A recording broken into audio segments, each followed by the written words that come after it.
ہمیں دین پر عمل کرتے ہوئے کیا مشکل پیش آئی۔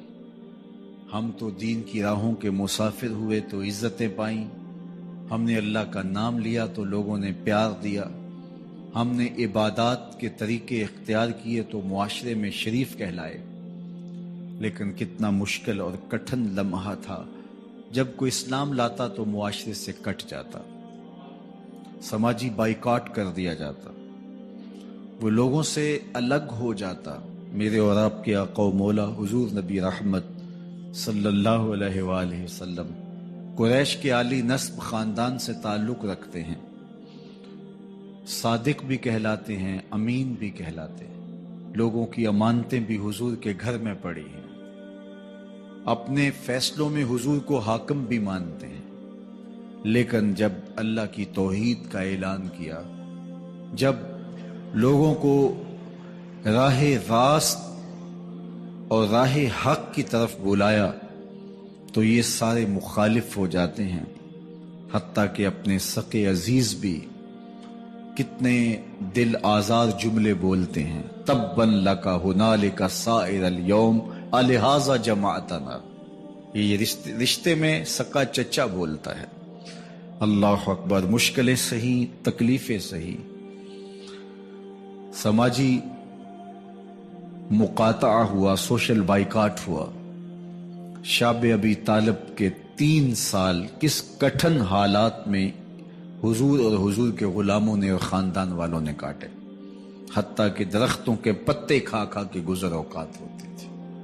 معاہدہ لکھ کے کعبۃ اللہ کے ساتھ لٹکا دیا گیا، اور یہ اتنے سنگ دل ثابت ہوئے کہ باہر سے کوئی تجارتی قافلہ آتا جس کے پاس اغذیہ ہوتی، کھانے پینے کی اشیاء ہوتی، تو ان کو ادھر جانے نہ دیتے، مبادا کہیں یہ خرید نہ لیں۔ ان کا خیال یہ تھا کہ یہ بھوک سے دم توڑ جائیں، اور نیا دین جو لے کر کے آئے ہیں وہ شعب ابی طالب میں اس گھاٹی کے اندر ہی اپنے آخری دن پورے کرے۔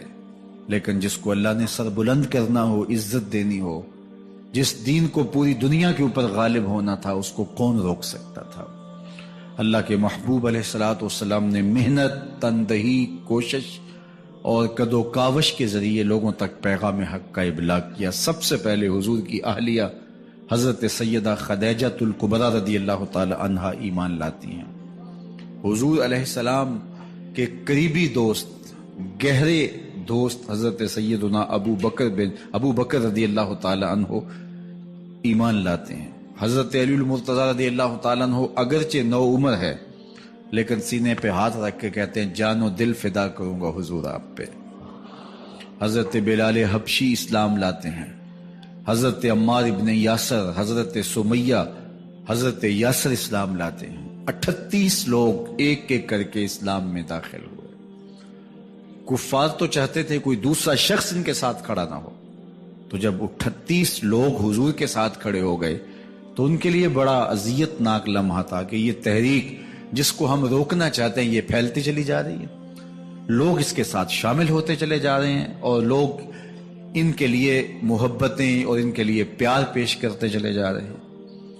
عبداللہ ابن جدعان کے گھر کے قریب سے میرے حضور گزر رہے تھے کہ ابو جہل نے دیکھ لیا اور ہاتھ میں نوکیلا پتھر پکڑا اور حضور پہ حملہ آور ہو گیا۔ آقا کریم علیہ السلام نے کوشش کی کہ الجھاؤ پیدا نہ ہو، لیکن یہ اس بات پہ تلا ہوا تھا کہ حضور کو اذیت دے۔ اس نوکیلے پتھر سے حملہ آور ہو کے حضور کو گہرے زخم دیتا ہے، حتیٰ کہ حضور کے مبارک بدن سے خون بہنے لگ جاتا ہے۔ وہاں سے حضور سین حرم میں پہنچتے ہیں اور اللہ کے حضور سر بسجود ہو جاتے ہیں۔ حضور کے چچا حمزہ بن عبد المطلب ابھی اسلام نہیں لائے تھے، وہ شکار کھیل کے واپس آ رہے ہیں، اور جب وہ شکار کھیل کے آتے تھے تو بڑا اترا کے چلتے تھے۔ انہوں نے سنا کہ 2 لونڈیاں آپس میں بات کر رہی ہیں۔ اس کو پتا ہوتا نا کہ اس کے بھتیجے کے ساتھ کیا سلوک ہوا ہے تو یہ کبھی بھی ایسی چال نہ چلتا، اس کی ٹوری کوئی اور ہوتی۔ تو رک گئے، قدم خود بخود ٹھہر گئے، رک کے پوچھا کیا ماجرا ہوا؟ کہا تمہارے بھتیجے کو ابو جہل نے مارا ہے اور اس کے نازک بدن سے خون بہتا رہا۔ وہ خاموش تھا لیکن اس نے جان بوجھ کے زیادتی کی اس پر۔ بس غصے میں بپھر گئے۔ سین حرم کے آس پاس قریش اپنی مسندیں جمائے بیٹھے ہوتے تھے ٹولیوں کی شکل میں۔ آج امیر حمزہ آئے اور ابو جہل کو تلاش کر کے اپنی کمان کو زور سے اس کے سر پہ مارا اور اس کا سر پھٹ گیا، اور ساتھ بولے تم نے ہمارے بھتیجے کو لاوارث سمجھا ہے؟ اب اس کے حواری کھڑے ہو گئے، لیکن ابو جہل بڑا کائن شخص تھا، اس نے سمجھا کہ یہ تو اب تنہا ہیں، لیکن لڑائی کی آگ روشن ہوگی تو بنو ہاشم بھی نکل آئیں گے تو یہ لڑائی لمبی ہو جائے گی، تو اس کا سبب میں ہوں، قصور میرا ہے۔ اس نے کہا بس مجھ سے غلطی ہو گئی، اس طرح اس نے بات کو ٹال دیا۔ اب حضور کے چچا حضور کو ڈھونڈ رہے ہیں۔ سین حرم میں حضور علیہ السلام اللہ کے حضور سر بسجود ہیں۔ یہ پاس جا کے کھڑے ہو گئے اور کہا یا ابن اخی، اے میرے بھائی کے بیٹے، اے میرے بھتیجے، لیکن حضور سر نہیں اٹھایا۔ اللہ کے حضور اپنے دکھڑے بیان کر رہے ہیں۔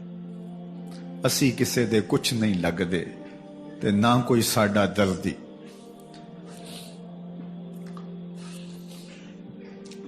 اللہ کے محبوب علیہ السلام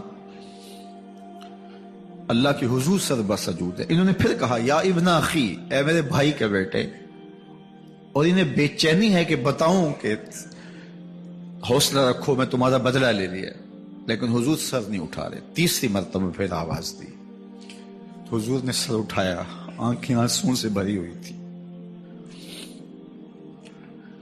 تو برجستہ کہا بھتیجے میں تمہارا بدلہ لے لیا۔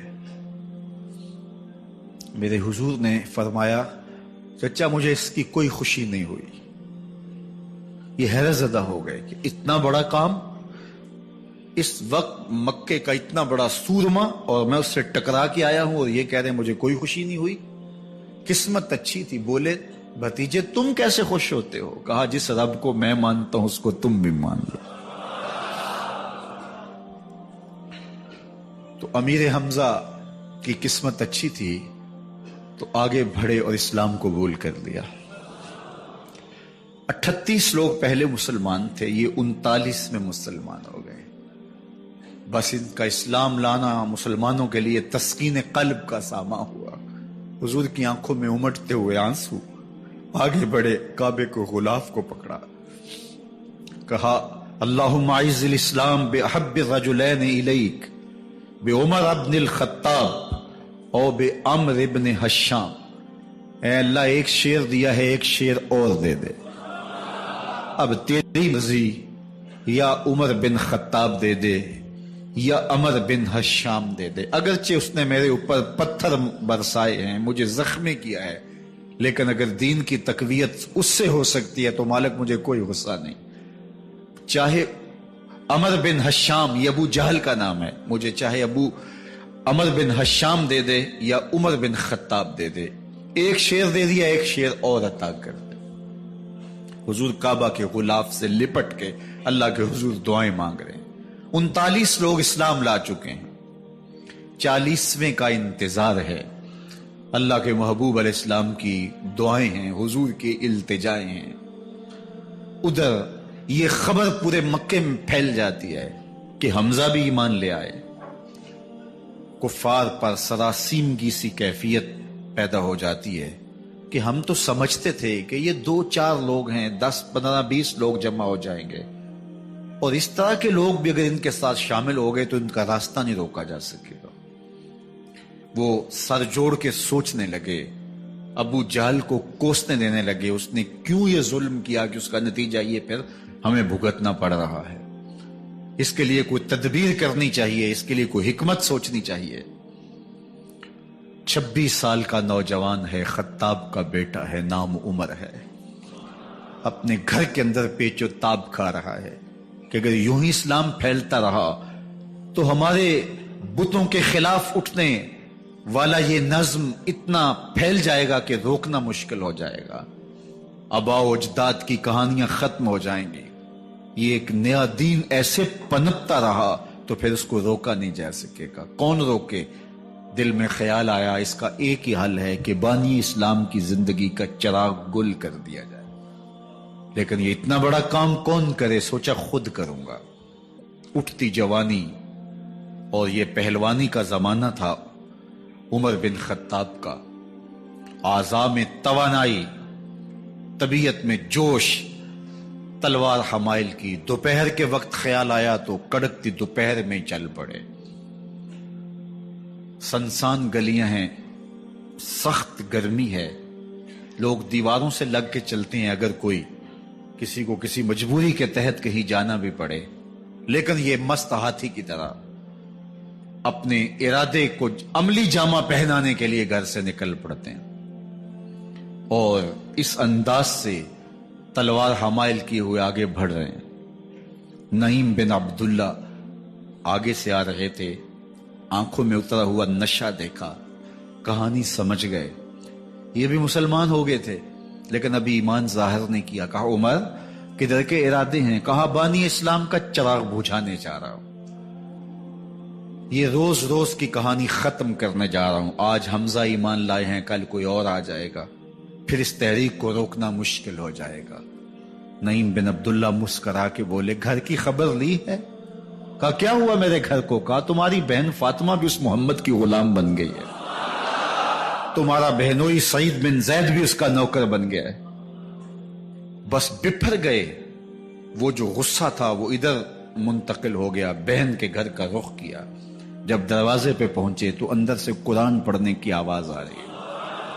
جو کہا گیا تھا، جو سنا تھا، اس کا یقین پیدا ہو گیا.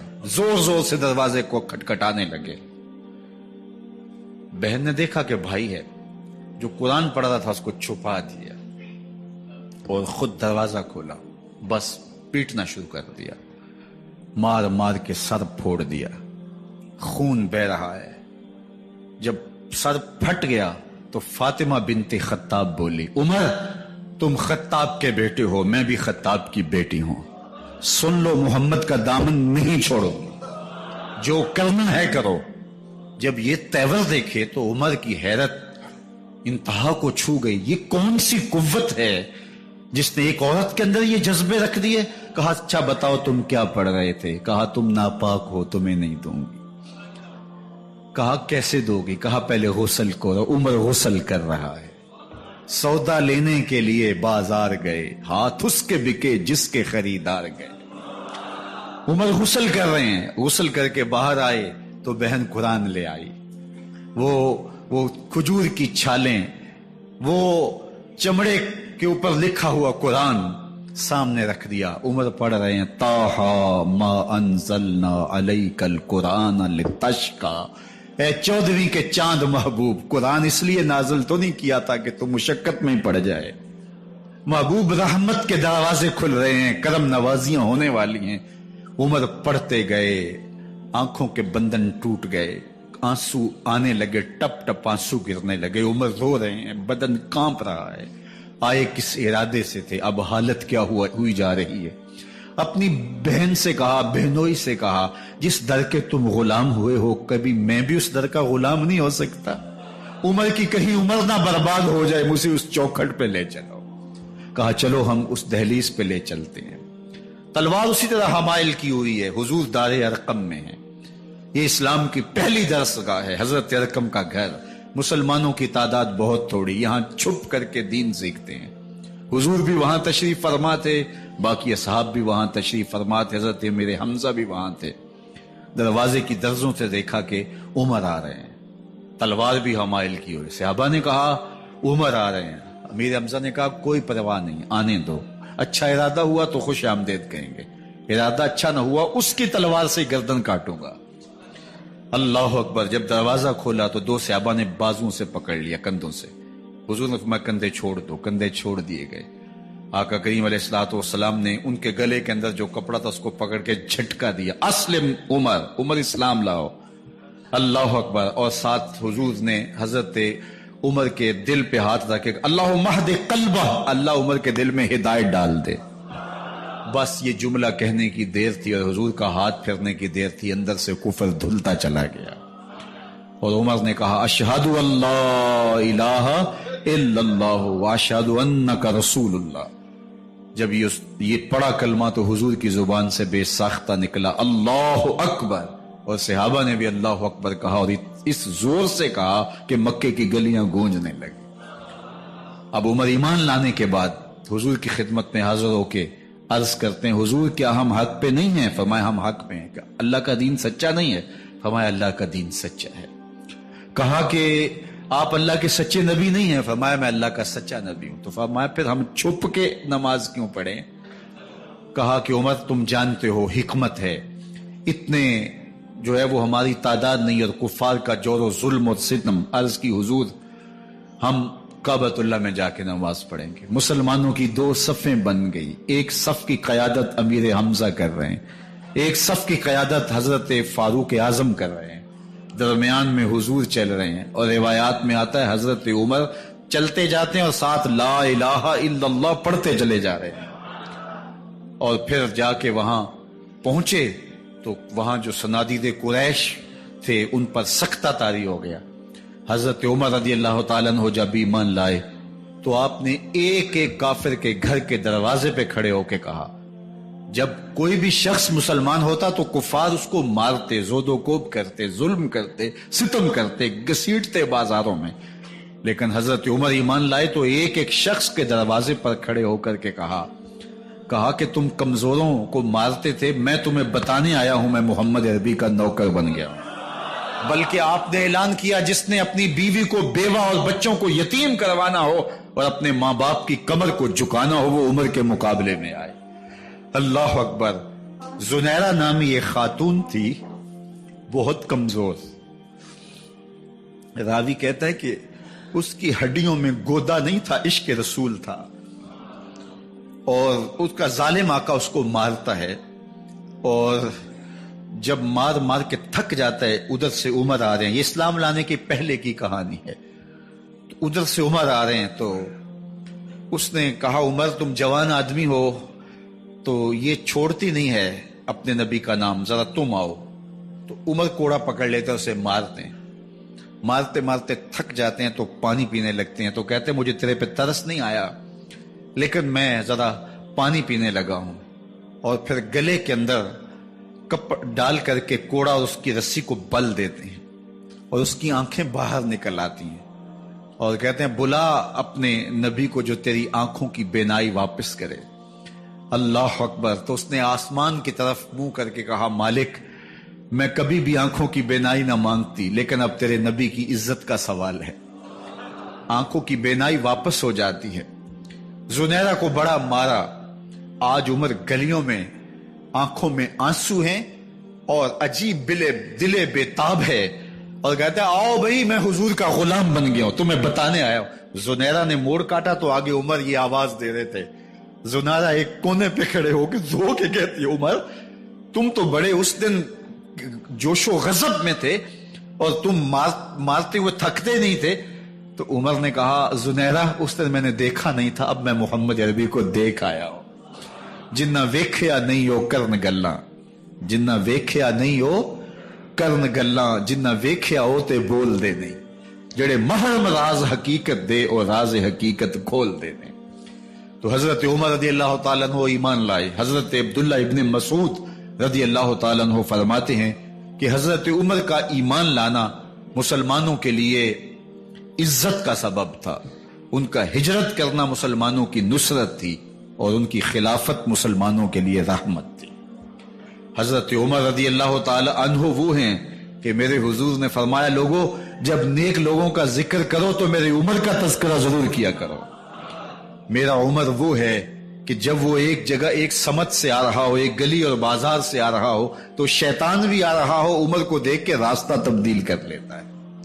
حضرت عمر رضی اللہ تعالی عنہ کی طبیعت کے اندر جو جاہ و جلال تھا، طبیعت کے اندر جو سختی تھی، وہ اسلام کے اندر آ کر بھی قائم رہی، اور آپ نے وہی سختی، وہی جاہ و جلال جو پہلے مسلمانوں کے خلاف تھا، اب کفار کے خلاف، منافقین کے خلاف حضرت عمر کی طبیعت کے اندر وہ جوش و خروش بدستور موجود رہا، لیکن جس دن آپ خلیفہ بنے تو اس دن آپ نے ممبر پہ چڑھ کے جو خطبہ دیا اس میں کہا، لوگوں میں سخت اس لیے تھا کہ رسول اللہ نرم تھے، پھر میں سخت اس لیے تھا کہ حضرت ابوبکر صدیق نرم تھے، اب میں تخت خلافت پہ بیٹھا ہوں، اب میری سختی جو ہے وہ نرمی میں تبدیل ہو گئی، صرف فاسقوں فاجروں اور باغیوں کے لیے میں سخت ہوں، باقی تمہارے لیے نرم ہوں۔ سب سے کم جو تنخواہ بیت المال سے اگر کسی وجود نے لی ہے تو وہ حضرت عمر رضی اللہ تعالیٰ عنہ نے لی، صرف 2 جوڑے لیتے تھے سال میں، اور راوی کہتا ہے کہ میں نے دیکھا ہے کہ اس میں بھی 17 پیوند لگے ہوتے تھے۔ حضرت عمر رضی اللہ تعالیٰ عنہ کا طرز زندگی، آپ کا انداز معاشرت اور آپ کا انداز خلافت، ہر لمحہ آپ کی زندگی کا اٹھا کے دیکھیے کتنی مرتبہ قرآن حضرت عمر کی رائے کے مطابق نازل ہوا ہے۔ اللہ تعالیٰ جل شانہ نے ان کو صاحب الہام بنایا تھا۔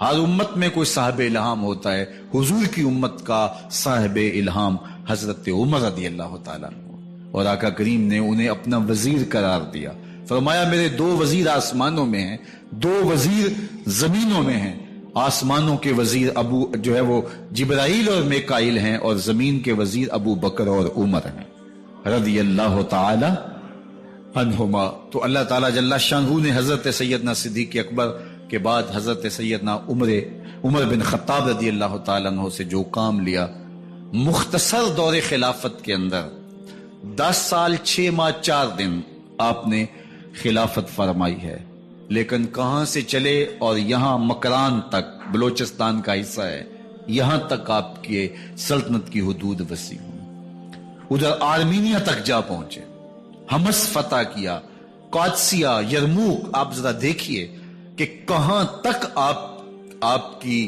فوجوں کے گھوڑے دوڑتے رہے، اور اللہ تعالیٰ جل شانہ نے ان کو جو توانائی، عدل و انصاف کی قوت عطا فرمائی۔ اللہ اکبر، جب زمین پہ عدل کیا ہو تو زمین بھی حکم مانتی ہے، اور حضرت عمر وہ تھے جن کا حکم ہوائیں بھی مانتی تھی، زمین بھی مانتی تھی، جن کا حکم جو ہے وہ آگ بھی تسلیم کرتی تھی اور دریا بھی ان کا حکم مانا کرتے تھے۔ مصر کے اندر رسم بد جاری تھی، یہ رسم بد جاری تھی کہ سال کے بعد 1-2 شیزہ کو زیورات پہنا کے اچھے لباس میں ملبوس کر کے دریا کی بھیڑ چڑھایا جاتا، اس کی قربانی دی جاتی، اس کا خون بہتا تو دریا چلتا۔ جب اسلام مسلمانوں نے مصر فتح کیا تو گورنر نے لکھا کہ اسلام تو اس طرح کی رسوم کی اجازت نہیں دیتا، لیکن خشک سالی ہے، لوگوں کی فصلیں ویران پڑی ہے، تو حضرت کیا کیا جائے؟ تو حضرت عمر رضی اللہ تعالیٰ عنہ کو جب قاصد آ کے پیغام دیتا ہے تو کاغذ کے ٹکڑے پہ لکھتے ہیں، بسم اللہ الرحمن الرحیم، مصر کے نیل کی جانب عمر کا خط، لکھتے ہیں اے نیل اگر تو اللہ کے حکم سے چلا کرتا ہے تو چل، ورنہ ہمیں تیرے چلنے کی کوئی حاجت نہیں ہے۔ اور قاصد کو کہا یہ خط لے جاؤ اور جا کے دریائے نیل میں پھینک دو۔ قاصد جا کے خط دریائے نیل میں پھینک دیتا ہے، پانی آتا ہے، ایسا دریائے نیل چلا 14 صدیاں ہوئی ہیں آج تک کبھی بند ہی نہیں ہوا۔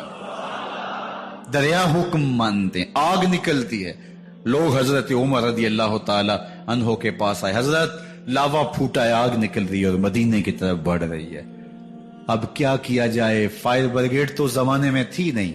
عمر نے اپنی قمیض اتاری، جس قمیض پہ 17 پیوند لگے ہوئے تھے چمڑے کے، کہا یہ قمیض لے جاؤ، جدھر آگ بڑھ رہی ہے آگے ڈھالنا، آگ پیچھے بھاگ جائے گی۔ زلزلہ آتا ہے تو زمین پہ دہرا مارتے ہیں، زمین رک جا، کیا عمر نے تیری چھاتی پہ عدل نہیں کیا ہے؟ تو یہ عمر ہیں رضی اللہ تعالی عنہ کہ جن کے انصاف کی وجہ سے، جن کے عدل کی وجہ سے اللہ تعالیٰ کی رحمات اور اس کی برکات کا نزول ہوتا تھا، اور اللہ تعالیٰ نے مسلمانوں کو وہ آبرو مند حکومت دی۔ کائنات کی تاریخ کے اندر ایسی حکومت آپ نے نہیں دیکھی ہوگی جو حضرت عمر نے حکومت کی ہے۔ اللہ اکبر، فرمایا فرات کے کنارے پہ ایک کتا بھی پیاسا مر گیا تو اس کا حساب بھی عمر سے ہوگا۔ جب اتنے علاقے فتح ہو گئے تو ایک دن حضرت عمر بیٹھ کے رو رہے تھے، تو کسی نے کہا حضرت رو کیوں رہے ہیں؟ فرمایا کہ میں اس لیے رو رہا ہوں کہ فلاں پل سے بکریاں گزری ہیں، تو پل کے اندر شکستگی تھی، ٹوٹا ہوا تھا پل درمیان میں کچھ، اس میں ایک بکری کی ٹانگ ٹوٹ گئی ہے، تو میں ڈرتا ہوں کہیں اس کا حساب نہ لیا جائے کہ میرا رب یہ نہ پوچھے کہ عمر تو نے پل صحیح تعمیر نہیں کروائے تھے کہ ایک بکری کی ٹانگ کیوں ٹوٹی ہے۔ یہ ہیں حضرت عمر رضی اللہ تعالی عنہ۔ اللہ اکبر۔ حضرت سیدنا عمر رضی اللہ تعالیٰ عنہ کی پوری زندگی آپ دیکھ لیجئے، آپ دن کو گھر میں بیٹھتے ہیں، دربار خلافت میں بیٹھتے ہیں، اور آپ کا دربار خلافت کیا ہے؟ کوئی عالی نصب محل نہیں ہے، مسجد نبوی کا صحن ہے، وہاں بیٹھ کے فیصلے ہو رہے ہیں۔ باہر سے سفیر آتا ہے اور آ کے پوچھتا ہے کہ میں امیر المومنین کے، مسلمانوں کے حکمران کے دارالامارہ میں محل میں جانا ہے، تو وہ مسکرا کے کہتے ہیں ہمارے امیر کا تو کوئی محل نہیں ہے۔ کہا کہاں ہے تمہارا امیر؟ کہا مسجد نبوی میں ہوگا یا بیت المال کے اونٹوں کی دیکھ بھالی کر رہا ہوگا، ان کی دیکھ بھال میں لگا ہوگا۔ وہ جب گئے تو مسجد میں نہیں ہے، اللہ اکبر، وہاں گئے تو وہاں بھی نہیں ہے۔ پھر کیا دیکھتے ہیں کہ عمر رضی اللہ تعالی عنہ جنت البقیع کے پاس ایک درخت کے نیچے اینٹ کا سرانہ رکھ کے سوئے ہوئے، تو اس نے کہا عمر تو نے عدل کیا ہے، تجھے کچی اینٹ پہ بھی نیند آ گئی۔ ہمارے حکمرانوں نے انصاف نہیں کیا، اور وہ بند اور محفوظ کمروں کے اندر بھی سکون اور چین کی نیند نہیں سو سکتے۔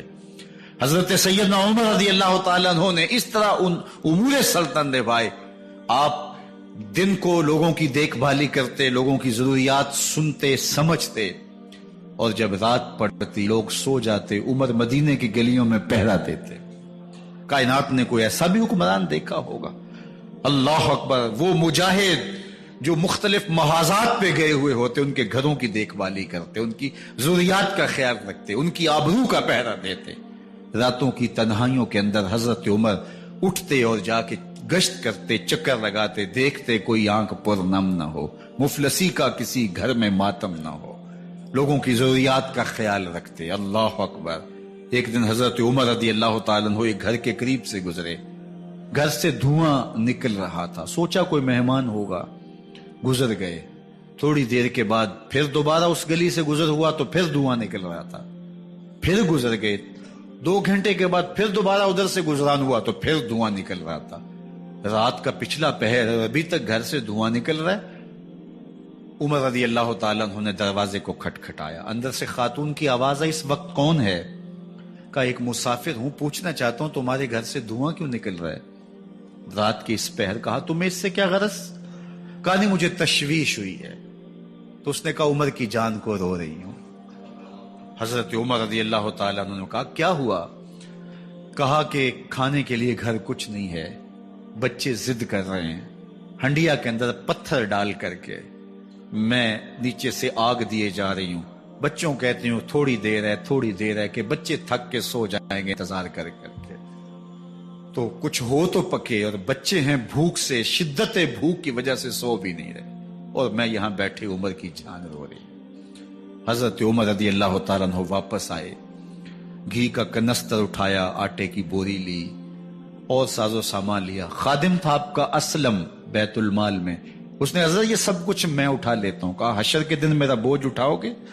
کہا نہیں وہ تو آپ کو اٹھانا ہوگا۔ کہا عمر کو آج خود ہی اٹھانے تو، اور اٹھا کے ان کے گھر آئے، اور گھر آ کے ان کو سب کچھ دیا، اور پھر اس کے بعد جب کھانا تیار ہوا، بلکہ روایت میں آتا ہے کہ جب آگ جلا رہی تھی تو عمر جھک کے چولہے میں پھونکے مار رہے تھے۔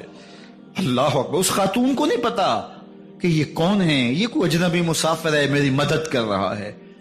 پھر بچے جو ہے وہ جب کھانا کھا کے خوش ہوئے تو حضرت عمر رضی اللہ تعالیٰ عنہ نے دل میں سوچا اور کہا عمر جس طرح تو نے بچوں کو رلایا ہے آج ان بچوں کو ہنساؤ بھی۔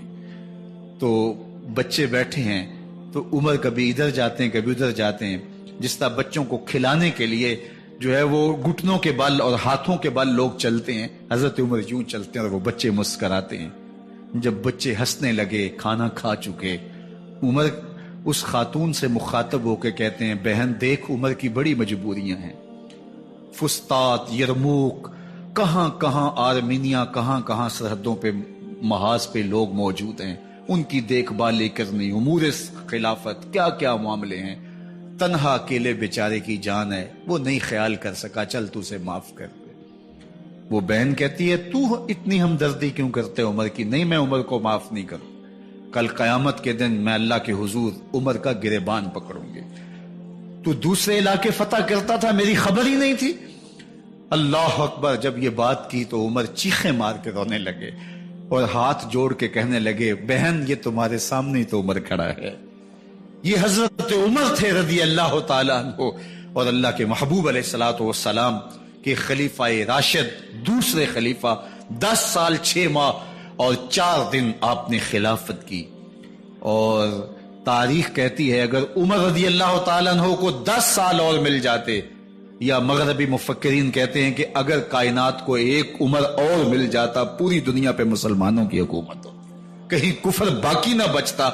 لیکن بد باطن لولو فیروز نامی ایک مجوسی غلام نے نماز فجر پڑھتے ہوئے حضرت عمر بن خطاب رضی اللہ تعالیٰ عنہ پہ حملہ کیا، زہر میں بجھا ہوا خنجر آپ کے جسم میں سرایت کر دیا۔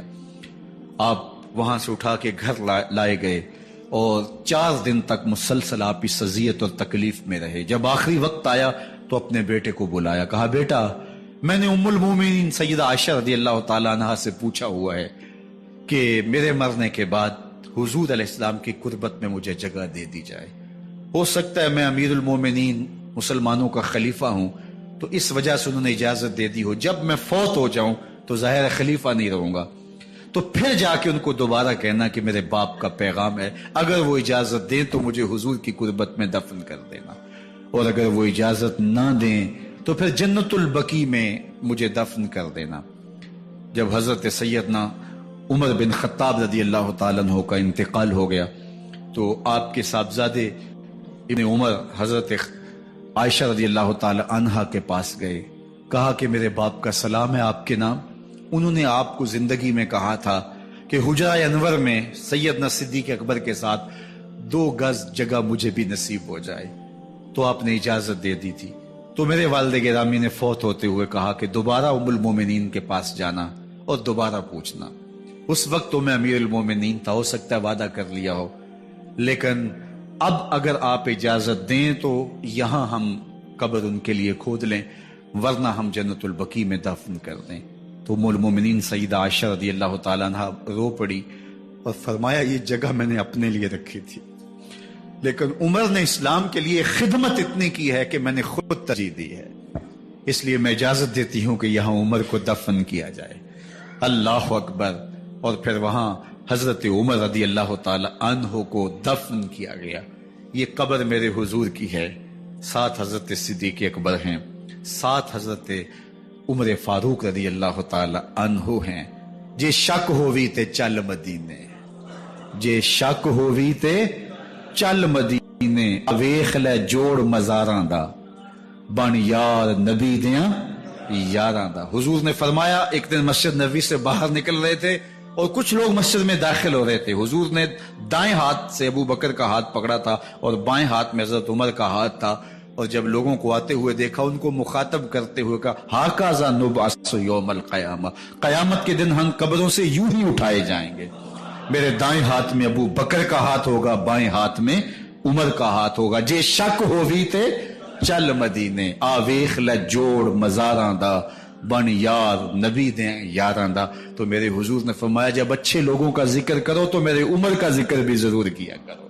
تو حضرت عمر رضی اللہ تعالی عنہ اللہ کے محبوب کے محبوب ہیں، باقی صحابی مرید ہیں، حضرت عمر میرے حضور کی مراد ہیں، اللہ سے مانگ کر کے لیا ہے، اللہ عمر بن خطاب عطا کرتے، اور پھر اللہ نے عمر کی صورت میں اسلام کو وہ عظیم تحفہ دیا جس سے اسلام کی عزت بڑھی اور شان و شوکت میں اضافہ ہوا، اور اسلام کے جھنڈے 4 داغ عالم کے اندر لگ گئے۔ اللہ مجھے آپ کو حضرت عمر کے نقوش پاک کی برکتیں عطا فرمائے، اور ہمارے حکمران